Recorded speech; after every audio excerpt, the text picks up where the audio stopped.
Hello guys, magandang hapon. Ah, Update day nako ang akong gitanom nga mga mahogany tree guys oh. Bali 4 years old na ni siya. Kasi tinanim to year 2020. Yan. Oh, malalaki na oh. Tataas na. Kasing laki na ng pulso ng bata. Yan, oh. Yung iba malaki na, mas malaki pa. Bilis pala to tumubo guys. Ayan oh. Bali ginagawa natin to para una maprotektahan din natin yung kalikasan natin para sa climate change. Tapos pangalawa, pag lumaki na ito magagamit natin to para pag halimbawa gumawa tayo ng bahay. Yan. Ayan o, malalaki na. Kasi pag lumaki na ito ipapakating natin to ng chinso. Kuha lang tayo ng permit sa lungsod o munisipyo. Yan, pwede na natin tong ipapakating pag pwede na nating katingin. Kasi bawal na magpuputol ngayon sa mga gubat guys. Bawal na dahil huhulihin ka na ng DNR. Magmumulta ka pa, tapos may makukulong ka pa. Kaya ngayon magtatanim na lang tayo ng kahoy, mahogany. Yan, doon sa kabila meron din akong Gmelina na tinanim. Yan, ito malalaki na to. Siguro mga 15 to 20 years pwede na ito pakinabangan. Yan, malaki na yan oh. Yan.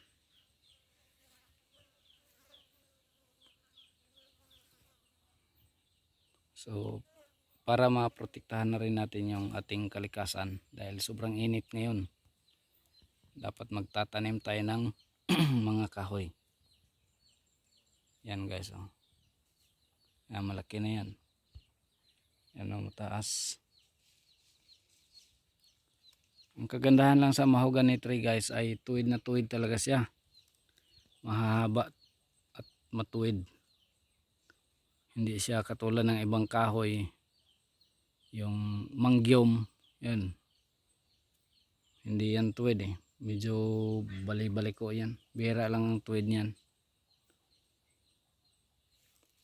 Tapos yung Gmelina, yan, maganda rin yun. May tinanim din tayo doon sa kabila. Gmelina. Yan, ito. Bali ang naitanim ko dito guys, nasa mga 300 puno ito. Pero marami ding namatay. Pagpalagay na lang natin ito nasa mga 150 siguro yung nabuhay. Kasi abot to doon sa kabila eh. Kaya nililinis-linisan lang natin yung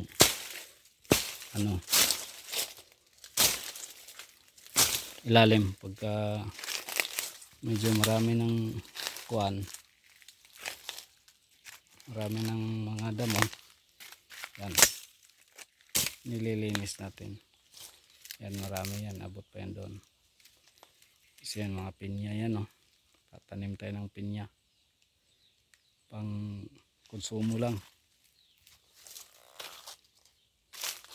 Pag marami pwede na rin makabenta din pangbili ng fertilizer. Yan, mangga, malaki na rin. Indian mango,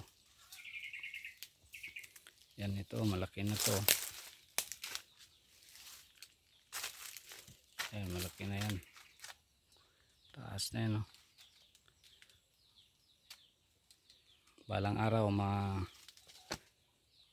harvest din natin to, pakikinabangan din natin. Yan, marami pa yan doon.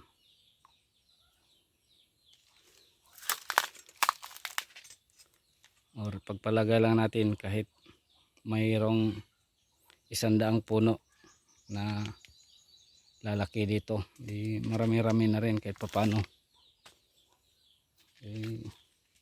Limot-limutan mo lang ito eh.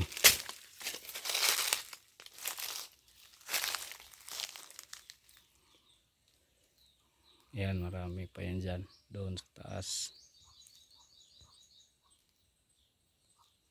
Yan, may mga pinya.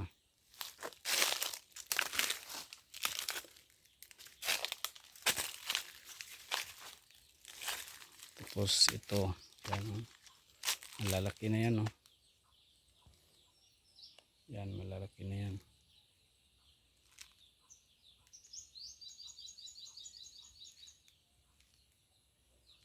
Ito, malaki na to.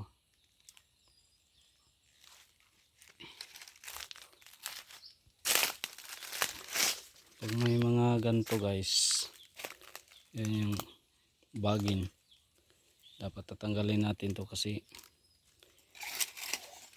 sumasakal to sa puno eh, sa katawan niya, kaya puputulin natin para hindi makuha yung pagtubo niya.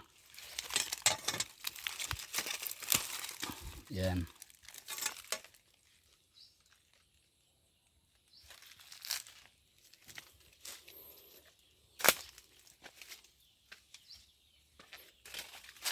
Yan, marami pa yan doon.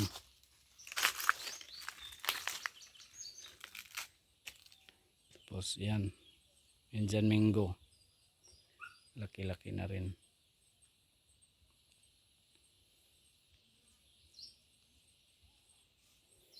So marami ang tinanim natin dito guys, kasama yung ibang mga prutas, may mga rambutan, dalandan. Yan. So, ito palkata. Yan, palkata yan. Ito malaki na rin, mau gani.